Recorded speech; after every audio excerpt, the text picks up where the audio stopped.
This is Grant Trrop, Mid-Atlantic correspondent for Ag Reports Network. It's Thursday evening, June 11th.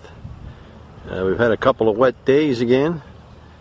Seems to be the trend this year. Have one or two nice ones and then three or four kind of wet, unsettled days. We looked at this corn last week and we didn't have any trouble looking down between the rows. And now the rows are starting to tighten up. Corn's up about 20 to 22 inches, 23 inches, somewhere in that range. And as you can see, I'll pan on up through the woods to the sky. We have a gray, thick gray overcast. It's about 6 o'clock in the evening. And they're calling for heavy rain overnight, potential flooding once again. There are a lot of areas in the Delmarva in particular that the corn has not gotten replanted, or some corn that's drowned out, some pretty big patches and some pretty expansive fields. It needs to be replanted, and that's not being able to be done.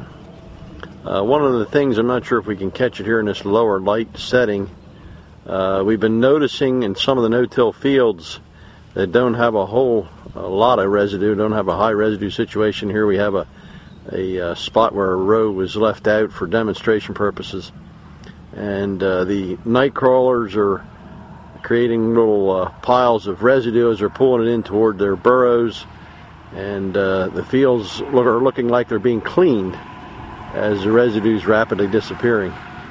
And in no-till, we got to remember to feed that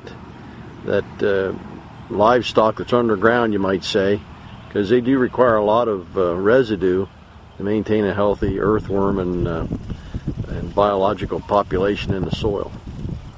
So we're watching literally the residue, the crop residue, disappear before our very eyes, particularly in this field with soybean residue, and in some of the other fields that we look at on a regular basis that have cover crop in. Some of that cover crop was burned down in a pretty lush condition and makes great forage for the biology that's living in the field. And of course they're going to process it and turn it out as some crop available nutrient too, so it's not a bad thing to have it disappear. But you won't have as much mulch on the surface maybe come that hot, dry part of the summer when you need that mulch to conserve moisture and hold every bit of rain that you get when it does get hot and dry. But that's basically what we have at this point.